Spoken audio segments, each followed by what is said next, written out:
I really thought I was going to have everything figured out in my 30s. Boy, was I wrong. So I'm 32 right now, and I'm moving out this week. This is my reality right now. I really look like I have it all put together, but this is my reality. And I'm just sitting in it with my dog. I just went to the gym. I feel like the only thing that's consistent in my life is the gym. At least one thing is consistent, and my dog's love. And there's been a lot of internal reflections that's been going on, even though it's just moving. It's been such a hectic process because 6 years, almost 7 years of life that has to be packed and be put in a whole new place. This is my very first time moving out on my own, which is really weird and scary because as an only child, with a single mom, I mean, not a single mom, my dad's just in a different country at the moment. It's just that I really desire to live by myself, but I also didn't feel confident or comfortable having my mom live by herself. And there was this whole hesitation and pull between, I want to live by myself, but I also don't want to, let me hide my phone number. But I don't want her to just, she's a lady. So what I wanted to I randomly pulled out my phone and started recording. But what I'm realizing during this time is that your life begins when you realize there's no race to begin with. And one of my talents is butchering quotes. So I'm pretty sure I heard something similar online where, it really encouraged me as a reminder that there is no race. I constantly feel so behind. I'm 30 fucking 2. And at this age, I thought I was going to have everything figured out. And I thought I was going to be a millionaire. I thought I was going to have a 2-bedroom apartment with a studio. But the only thing that's true is, honestly, no, I'm not giving myself enough credits. It was on my to-do list to move out this year, and it's happening. So I'm proud of myself. Right? Are you proud of me too?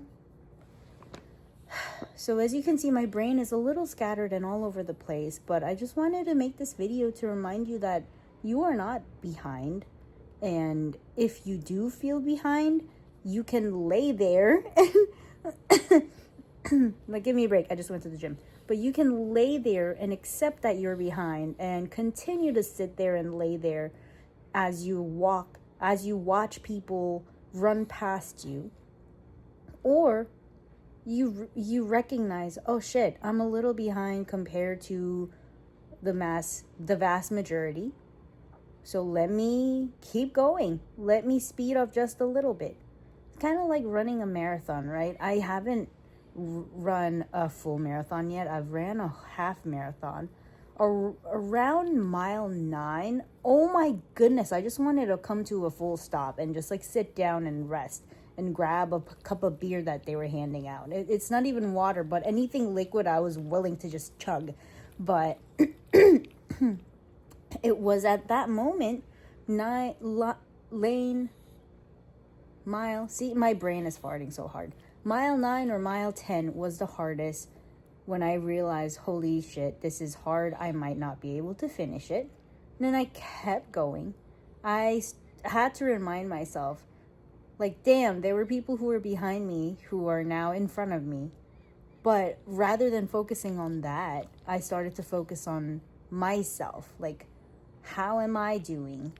That person, you have no idea what their story is. The person in front of me who was wearing a pink skirt, she might have been training for that race for the past 3 years. I was training for that race for 3 months. So don't compare yourself to the highlight reel of someone else when you don't know their full backstory, first of all. And second of all, what's the point? Yes, I beat you in this race. Now what? Whereas for me, I had to remind myself the focus is, I just want to be able to finish And I want to be able to hit the goal of finishing under an hour and 30 minutes. And guess what? Your girl finished in 1 hour and 29 minutes and 35 seconds or something like that. So, yes, I made the goal. So, I think it's important to also set realistic goals and actually plan for it, because a lot of the times people want to manifest and visualize and set a goal of being at the top of Mount Everest when they don't break it down into realistic steps and actually take that first few steps, which is the hardest part of getting started and getting to that top of the Mount Everest. So a lot of people are just like, manifest yourself at the top of the mountain. But who's actually manifesting doing the work and taking the step and showing up every single fucking day? Very rare. That's why I really believe in visualization, manifestation, laws of success. That is real, and I can make other videos about my business experience. But the thing is, you are doing it wrong. If you want to see yourself at the top of Mount Everest, you not only have to show up, but also visualize yourself doing the work. So that was my little yap on where my mind has been, and even though it's been a little hectic, it is a very exciting time for me, and I'm excited to take you on this journey. And I'm no longer hiding the fact that I am a mess, because who knows? Who knows? Maybe there's some of you out there who feel like you relate. It's not too late to start. Okay, bye.